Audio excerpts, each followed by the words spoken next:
সুপ্রিয় দর্শক, স্বাগত জানাচ্ছি নাগরিক বার্তা অনুষ্ঠানে। আপনারা জানেন এই অনুষ্ঠানে আমরা সাম্প্রতিক নানা প্রসঙ্গ নিয়ে আলাপ করি। আজ আমরা আলাপ করব অর্থনৈতিক ব্যবস্থাপনা নিয়ে। অর্থনৈতিক শৃঙ্খলা আপনার আমার জীবনে খুবই গুরুত্বপূর্ণ, আর এই আলোচনায় আপনাদেরকে স্বাগত জানাচ্ছি আমি সাইদ আরমান। অন্তর্বর্তী সরকার দায়িত্ব গ্রহণ করে গত আগস্ট মাসে। তার আগে বিগত সরকারের সময় আওয়ামী লীগ সরকারের শাসনামলে দেশে 15 বছরের এই সময়কালে দেশে অর্থনীতিতে কী ধরনের অনিয়ম, দুর্নীতি, অর্থ পাচার এবং লোপাট হয়েছে তা জানতে কিন্তু সরকার দুটি কমিটি গঠন করে। একটি শ্বেতপত্র প্রণয়ন কমিটি আর একটি টাস্কফোর্স। টাস্কফোর্স তার প্রতিবেদন জমা দিয়েছে গত মাসের 30 তারিখে, আর সরকারের শ্বেতপত্র প্রণয়ন কমিটি 1 ডিসেম্বর তার প্রতিবেদন অন্তর্বর্তী সরকারের কাছে জমা দিয়েছে। এই দুটি প্রতিবেদনে কিন্তু বিগত সরকারের সময় পতিত আওয়ামী লীগ সরকারের শাসন আমলে কি পরিমাণ অনিয়ম সংগঠিত হয়েছে তার বিশদ বিবরণ পাওয়া গেছে। আমরা যদি সরকারের শ্বেতপত্র প্রণয়ন কমিটির প্রতিবেদন পর্যালোচনা করি, তাহলে অর্থনীতিতে বিগত সরকারের সময় যে খামখেয়ালি আচরণ করা হয়েছে তার কিন্তু বিশদ বিবরণ পাওয়া যাবে। একই সঙ্গে অর্থনীতিতে কি পরিমাণ অর্থ লোপাট হয়েছে তার বিবরণও কিন্তু এই কমিটি তার সুপারিশে বলেছে। আমরা দেখছি প্রায় 28 লাখ কোটি টাকা পাচারের কথা বলছে সরকারের এই গুরুত্বপূর্ণ কমিটি। একই সঙ্গে সরকারের উন্নয়ন প্রকল্প থেকে প্রায় 3 লাখ কোটি টাকা তছরূপ হয়েছে। বিদেশে পাচারের সঙ্গে সঙ্গে দেশের বাইরে কিন্তু আমলা, রাজনীতিবিদরা ঘুষ লেনদেনে লিপ্ত হয়েছেন বিগত পতিত সরকারের সময়ে। এসব বিষয় নিয়ে কিন্তু শ্বেতপত্র প্রণয়ন কমিটি 400 পৃষ্ঠার প্রতিবেদন সরকারের কাছে জমা দিয়েছে।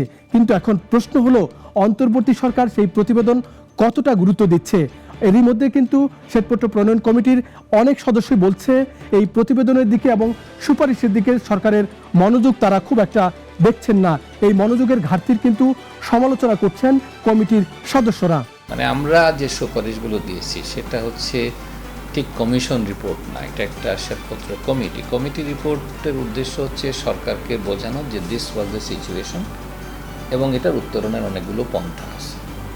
সরকারের বিভিন্ন মন্ত্রণালয়, বিভিন্ন অংশ এটাকে দেখে তাদের মতো কাজ করবে। এটা কি আমাদের রিপোর্টের ভিত্তিতে হচ্ছে কি হচ্ছে না ইম্পর্টেন্ট না, ইম্পর্টেন্ট হচ্ছে কাজটা ঘটছে কিনা। এখন ইদানিং যদি আমি দেখি, যেটা বলছিলাম যে দুদকের অনেকগুলো কাজ দেখছি, এগুলোর অনেক রিপোর্ট কিন্তু আমাদের রিপোর্টই আছে, পরিষ্কার বলা ছিল এইভাবে করা উচিত। তার মানে আমরা যে সমস্ত রিপোর্ট দিয়েছি এটা যারা বিভিন্ন সংস্থা হয়তো নজরে এনেছে অথবা তারা তাদের মতো করছে। কিন্তু এই যে এডুকেশন, আমাদের রিপোর্টটা অলমোস্ট লাইক বলা যায় এইভাবে চিন্তা করা, এই যে চিন্তার এটা হচ্ছে পরিবর্তন হবে এবং ইনস্টিটিউশনগুলো কাজ করবে। এখন যে আমরা যে আশা করি যে প্রধান উপদেষ্টা একটা অর্ডার দিয়ে বলবেন এগুলো বাস্তবায়ন করো, আমার মনে হয় এটা ঠিক এভাবে আমি আশা করি না। আমি আশা করি বিভিন্ন মন্ত্রণালয় বিভিন্ন জিনিস দেখে তার মতো চিন্তা করবে যে হ্যাঁ এটাকে আমি পরিবর্তন করতে পারি। সো আমি ওই ধরনের কাজকর্মের পক্ষে। আমি ঠিক অর্ডার দিয়ে বলা যে ঠিক আছে আমরা এটা এই করব, এটা আমি আশা করি না অ্যাটলিস্ট মেম্বার হিসেবে। বাট আমি আশা করি যে আমাদের রিপোর্টগুলো পড়ে অনেকেরই, অনেক সংস্থা, অনেক অর্গানাইজেশন, অনেক মন্ত্রণালয় বুঝবে যে হ্যাঁ আমার এটা করা উচিত হয়নি বা আমি ভবিষ্যতে করব না। সো দ্যাট ইজ আমাদের সাকসেস, আমি সেভাবে চিন্তা করি। সরকারের টাস্কফোর্স এবং শ্বেতপত্র প্রণয়ন কমিটি উন্নয়ন প্রকল্পের 40% অর্থ অপচয় এবং লোপাট হয়েছে বলে বলছে। একই সঙ্গে দেশের অর্থনীতির মেরুদণ্ড ব্যাংকিং খাত নিয়েও কিন্তু তারা নানা কথা বলছে। শ্বেতপত্র প্রণয়ন কমিটি বলছে প্রায় 7.5 লাখ কোটি টাকা দুর্দশাগ্রস্ত ঋণের পরিমাণ দেশের ব্যাংকিং খাতে। যদিও বাংলাদেশ ব্যাংকের হিসাবে প্রায় 3.5 লাখ কোটি টাকা মন্দ ঋণের পরিসংখ্যান আমরা দেখছি। এখন প্রশ্ন হলো, এত বিপুল পরিমাণ অনাদায়ী ঋণ এবং খেলাপি ঋণ নিয়ে দেশের ব্যাংকিং খাত আসলে কতটা টিকবে? শ্বেতপত্র প্রণয়ন কমিটি বলছে ব্যাংকিং খাতে ব্যাপক সংস্কার আনতে হবে। আমরা দেখছি কেন্দ্রীয় ব্যাংক কিছু সংস্কার কার্যক্রম হাতে নিয়েছে, কিন্তু প্রশ্ন উঠেছে সেই সংস্কার কার্যক্রম নিয়েও এইসব সংস্কার কার্যক্রম কতটা টেকসই হচ্ছে এবং কতটা বাস্তবমুখী সেই প্রশ্ন কিন্তু তুলছেন অনেকেই। তারা বলছেন কেন্দ্রীয় ব্যাংক আসলে কেস টু কেস আলোকে কিন্তু সংস্কার কার্যক্রমগুলো হাতে নিয়েছে, বিশদ কোনো কার্যক্রম তারা কিন্তু কেন্দ্রীয় ব্যাংকের কাছে দেখছেন না। আমার অবজারভেশন হচ্ছে ইনস্টিটিউশনাল ইকোনমিক্সে আমরা যেভাবে দেখি, রেগুলেটরি বডি রুলস তৈরি করে দেবে এবং রুলস পালন না করলে শাস্তি দেবে। এই পদ্ধতিতে যদি কেন্দ্রীয় ব্যাংক আগায় তাহলে কেন্দ্রীয় ব্যাংক তার দায়িত্ব পালন করবে।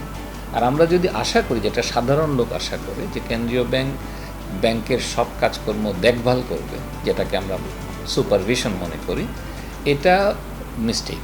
এটা হলে হবে কি, দেশের কোনো ব্যাংকার কাজ করবে না। তারা মনে করবে দায়িত্ব তো কেন্দ্রীয় ব্যাংকের, সব তো ওখানে পাঠান।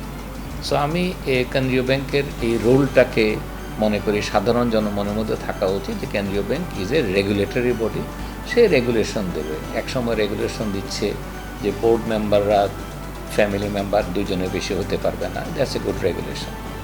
তা বলছে যে এমডিকে তুমি ফায়ার করতে পারবে না, দ্যাটস এ গুড রেগুলেশন। কিন্তু কেউ ফায়ার করলে শাস্তি দেওয়া উচিত। সো কেন্দ্রীয় ব্যাংকের এই দায়িত্বটা হচ্ছে। দ্বিতীয় দায়িত্ব হচ্ছে দেশের ইকোনমিকে মুভ করার জন্য, ইনফ্লেশনকে কন্ট্রোল করার জন্য যে দায়িত্বটা তাকে পালন করতে হবে। কাজে আমি দুটো দায়িত্বের দিক থেকে আমি মনে করি কেন্দ্রীয় ব্যাংকে আমরা সবাই যদি স্ট্রেচ করে নিয়ে যাই একেবারে ব্যাংকিং সেক্টরে, এটা ঠিক হবে না। ব্যাংকিং সেক্টরের দায়িত্ব এফিশিয়েন্ট ব্যাংকারদের কাছে থাকবে, যেহেতু ব্যাংক প্রাইভেট সেক্টরে আছে। সুতরাং সেক্ষেত্রে প্রাইভেট সেক্টরে যারা মালিক তারাও দায়িত্বে থাকবে।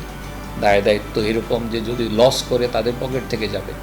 সো এই রেগুলেটরি ফ্রেমটা চালু করাটাই কেন্দ্রীয় ব্যাংকের কাজ।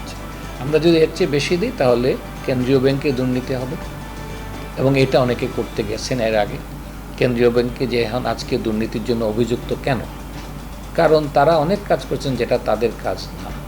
তাদের দায়িত্ব ছিল ব্যাংকারকে শাস্তি দেওয়া, তাদের দায়িত্ব ছিল কন্ট্রোল করা মালিকদেরকে। সুতরাং আমি কেন্দ্রীয় ব্যাংকে এইভাবে দেখি। সুতরাং যদি মনে করি যে কেন্দ্রীয় ব্যাংকের দেখভাল করার দায়িত্ব, আমি এটার সাথে একমত। বলা হচ্ছে অর্থনৈতিক সংস্কারে কাঠামোগত উদ্যোগের ঘাটতি রয়েছে। এখন আমরা দেখছি সরকারের মনোযোগ নির্বাচন কেন্দ্র করে। সরকার মনে হচ্ছে নির্বাচনের ক্ষণগণনা শুরু করেছে।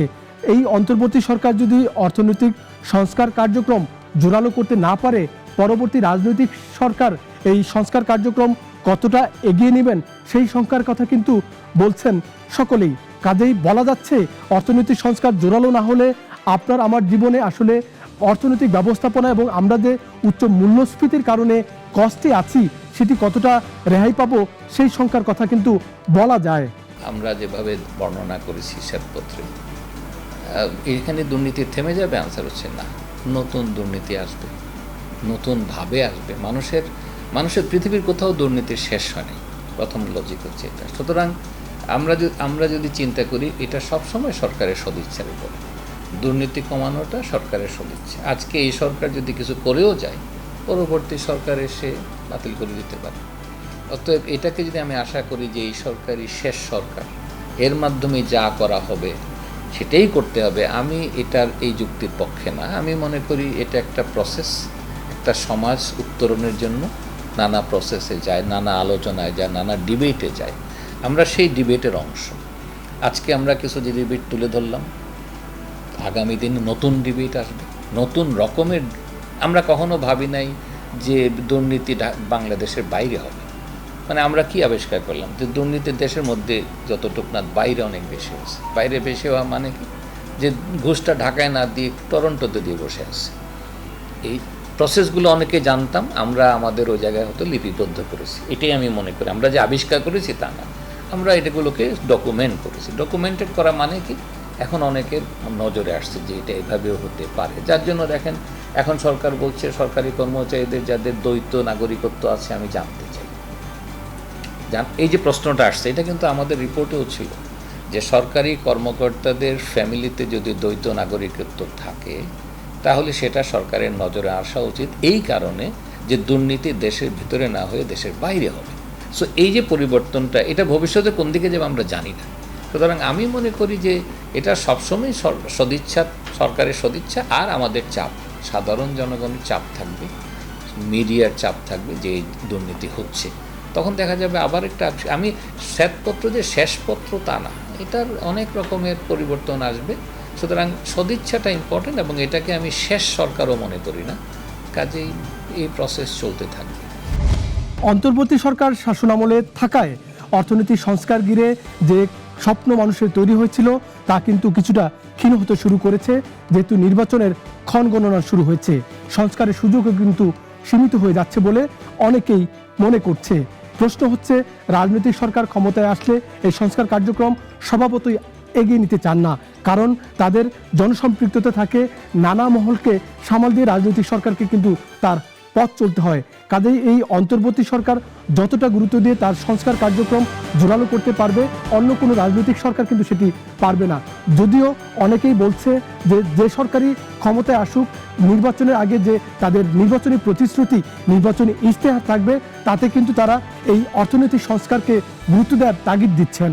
আমি মনে করি যে এটা সবসময় সদিচ্ছা, সরকারের সদিচ্ছা, আর আমাদের চাপ, সাধারণ জনগণের চাপ থাকবে, মিডিয়ার চাপ থাকবে যে এই দুর্নীতি হচ্ছে।